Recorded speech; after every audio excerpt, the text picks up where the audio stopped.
বাসায় মেহমান আসলে নর্মালভাবে ডাল রান্না করলে তো আর হয় না, তো একটু স্পেশালভাবে ডালটা রান্না করতে হয়।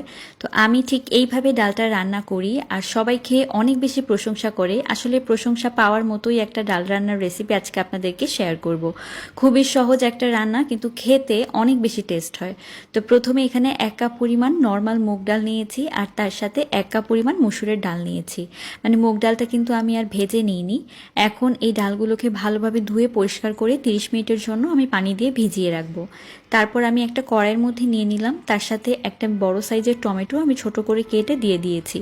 আর পেঁয়াজটাও কিন্তু একদম ছোট ছোট করে কেটে দিয়েছি, যেন তাড়াতাড়ি সেদ্ধ হয়ে যায়, শক্ত না থাকে।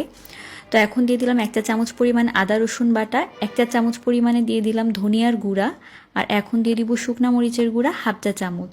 আসলে ঝালটা আপনারা আপনাদের স্বাদ মতো দিবেন। আর এরপর দিয়ে দিব 1/4 চা চামচের মতো হলুদের গুঁড়া।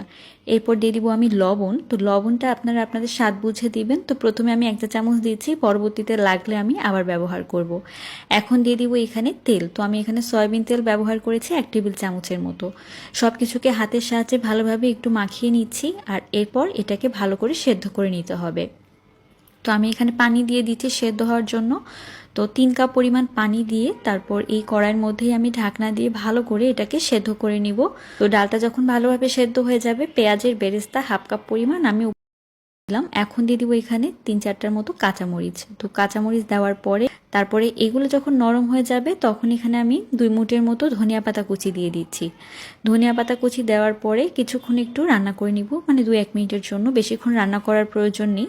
তো 2-1 মিনিট একটু রান্না করে নিয়ে তারপর এই ডালটাকে নামিয়ে নিব। আর এদিকে ডালটা বাগারের জন্য আমি নিয়েছি রসুন কুচি। এখানে একটা দেশি রসুন কুচি করে নিয়েছি, তার সাথে নিয়েছি 1 টেবিল চামচ পরিমাণে গোটা জিরা, তার সাথে 4টা শুকনা মরিচ। এগুলোকে এখন ভালোভাবে একটুখানি ভেজে নিব। আর ভাজা হয়ে গেলে এখানে আমি দিয়ে দিব শুকনা মরিচের গুঁড়া 1/2 চা চামচ।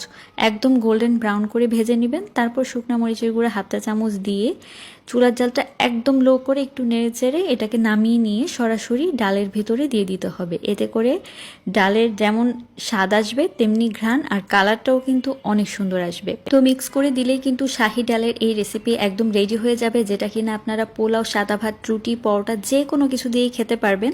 আশা করি আজকের রেসিপি আপনাদের অনেক ভালো লেগেছে। রেসিপি ভালো লাগলে লাইক, কমেন্ট, শেয়ার করতে ভুলবেন না। সেই পর্যন্ত সবাই ভালো থাকবেন। আল্লাহ হাফেজ।